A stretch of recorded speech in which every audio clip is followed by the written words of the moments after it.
Takže čus lidi, vítám vás u dalšího videa. Tentokrát to teda není For Story, ale jak už můžete vidět, tak je to Shakes and Fidget. Je to teda privátní server. Teďka vlastně tenhle let's play už natáčím po druhý, protože já natáčím přes Camtasia Studio a to vlastně takhle natáčím poprvé přes Camtasia, takže to s ním moc neumím. Každopádně teda v tom, jak jsem natáčel, tak tam jsem si zakládal účet, takže už ho mám založený. Aspoň o něco méně vybírali jsme si tam prostě vzhled a takový ty věci, no však to znáte. Dal jsem tady level 3, takže nic moc, natáčel jsem 15 minut. Ten privát je to, nevím jako jestli je to dobrý privát nebo špatný, protože já SF moc nehraju, respektive nikdy jsem ho moc nehrál, takže opravdu nevím. Vybral jsem si takovýhle vzhled a je to super. Teďka se tady snažím expit. Když si teda založíte postavu tady, tak na začátek dostanete 10 000 hub, což teda já už jsem nějaký vyplejtval, ale jenom za questy vlastně. Takže asi tak. Zkusíme si ještě arénku, mě tak napadlo, ale vylepšíme si tady zručku. Dexterity je zručka, že ano? To bylo i na Fivku dřív, takhle, jak to bylo anglicky, každopádně. Teda nebudeme se tady bavit o žádném For Story. Napadlo mě, že bych třeba natáčel i ofik, jakože oficiální Shakes and Fidget, ale musel bych si tam dobít houby, takže určitě mi napište, jestli byste chtěli třeba ofik Shakes and Fidget. Mám tam nějakou 106, kterou mi dal Metus, takže týpek. Dáme si arenku, už jsem tam jednou byl, takže dáme, já jsem 3 nebo 4 vlastně, zkusíme někoho level 1, to je zase moc srabácký. Nějakou tu 3, 4, kdyby nám padla. Aha, level 258, tak to je super. To asi moc nepůjde, level 2, no tak zkusíme 2, je to trochu srabácký, ale jenom abyste viděli trochu souboj, aha, tak tohle to bylo fakt hodně srabácký. Na jednu ránu dát, tak dobře, nevadí. Jestli se nám to odlagne, jsou tady trochu lagy, ale tak jako ono je to asi normální na těch privátních serverech Shakes and Fidget. Snad teda možná. Takže když vám ukážu podzemka, tak hned to uvidíte, jak se to načte. Prostě nejsou tam žádný podzemka odemknutý, takže je to tak, že na nějakých vlastně privátních serverech takhle jsou odemknutý hnedka na začátku všechny podzemka, že jo. Ale tady ne. Můžete vidět, jo, musíte normálně dropovat klíče a všechno. Takže pěkně postupně, ještě když dám hospodu, tak tam záchod taky není odemknutý, musíte taky dropnout ten klíč, takže je to tady takový prostě takový normálnější, než že byste hnedka měli všechno odemknutý, takže to je celkem dobrý podle mě teda. Co bychom dali tady ten questík na 7 minut, přeskočíme, že ano. A recept, šup.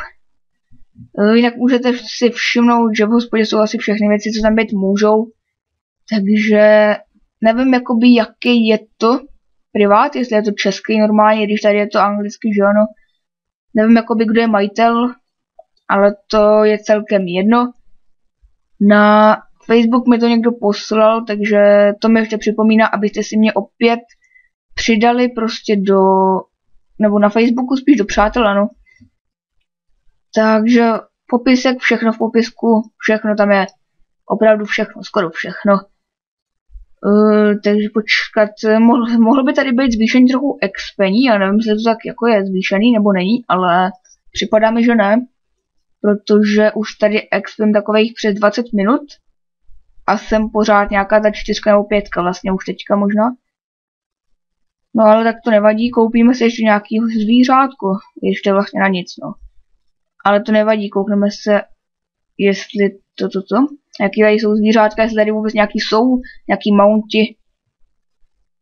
Ty lagy mě tady trochu štvou, no, ale tak ano, už jsme 5. Tak tohle spíš bude, ne, tak to nebude, no, OK. Co by mohlo být stáje? Stable, že by? takový podobný, tak jako bychom si mohli tipnout třeba tohle. Protože tady nic z toho to nebude, to je jasné, ano. Takže my bychom si mohli koupit toto, klidně, že ano. Ale jo, asi si to koupíme. Jako, nevím, na začátek dostanete 10 000 hub, takže to je pohodička. Nevím jak časem, jestli prostě to vyplejtváte a nic nebude, nebo jestli třeba každý měsíc dostáváte novou, nebo jakože nových 10 000 hub. To fakt nevím, protože dneska jsem to vlastně začal hrát. A předtím jsem to ještě nehrál, takže je to celkem bomba. Počkat, my bychom si mohli tadyhle zahrát s tím back, ano. Zahrajeme si tady s tebou. Teďka se to zase laglo, takže super, tady. Dáme si 5 goldů, zahrajeme si o 5 Gček. Go, takže co by to mohlo být? Kam kouká asi tak? Zkusíme prostředek. No, prostředek dělej. Co se takhle mí? No, trochu lagy, ale co je? Prázdno, jo. Ale no tak, tak dáme znova 5 goldů, protože já to vyhraju. Kam se kouká teď? Asi sem? Možná, nebo do prostředka? Kam koukáš, co? Kámo. Ale dělej trochu. Co tu. No tak ok, počkáme chvilku, než nadzvedne ten kelímek a nic jsou. Tak dali bychom si ještě poslední. Tak a teďka zkusíme teda tenhle kelímek, protože ten jsme ještě jediný neskoušeli. Ale taky nic, jo. Ale tak jako ještě poslední, fakt poslední. A teďka by to mohl být tenhle kelímek. Podle mě to bude, no tak nebude. OK, na to nemáme štěstí dneska, takže zkusíme to příště. Už nemáme goldy ani.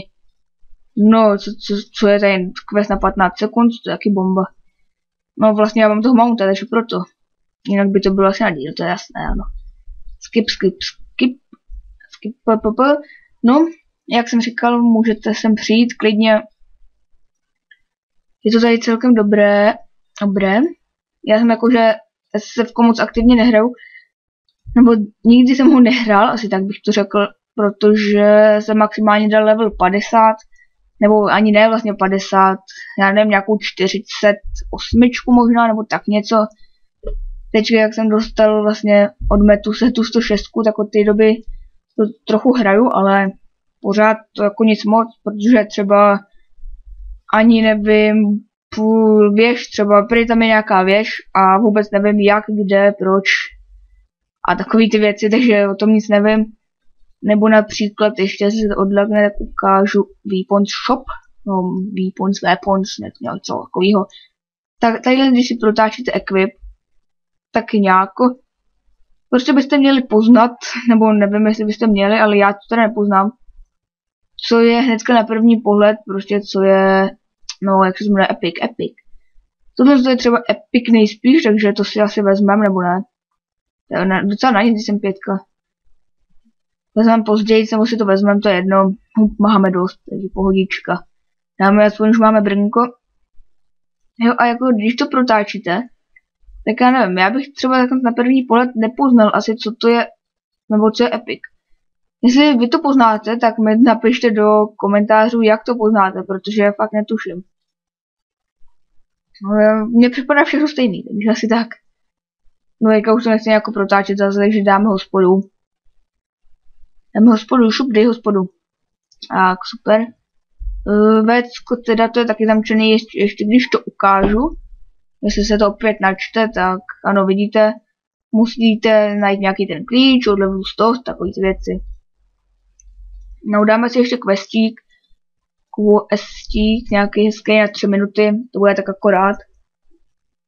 Akcept, bomba, jako bomba, fakt. Já nevím, co jsem tady říkal, co jsem neříkal, protože ten let's play, jak říkám, už točím po druhý, takže se nechci moc opakovat. Já doufám, že jsem se už neopakoval do téhle chvíle. To fakt doufám. Co bych ještě tak ukázal tady? Dáme Magic Shop. Ten jsem ještě vlastně nedával tady. No jo, skip. OK. Tak a Magic Shop. Jestli tam jsou nějaký ty elíky. Nejsou. XXL elíky jsou nejspíš až od levelu, nevím kolik, až od 50 tuším, ale nejsem si jistý. Takže jak říkám, prostě je to tady celkem dobrý privát, protože prostě jsou zamčený podzemka, zamčený hajzel a takový ty věci, a to je podle mě dobré, protože nevím, je to jako na fajfku, nebo prostě jo, a nevím, k čemu bych to přirovnal, prostě když na privátu For Story máte nějaký privát, kde prostě tam naházíte mistráky a jenom ten item, že jo, a hnedka to vylepšíte na 24. A potom jsou zase priváty, kde vlastně to rupe, že jo, kde to rupe, a to je podle mě jakože lepší, protože když máte prostě 24, že jo, tak tam je to fakt vyloženě kvůli PvPčkám.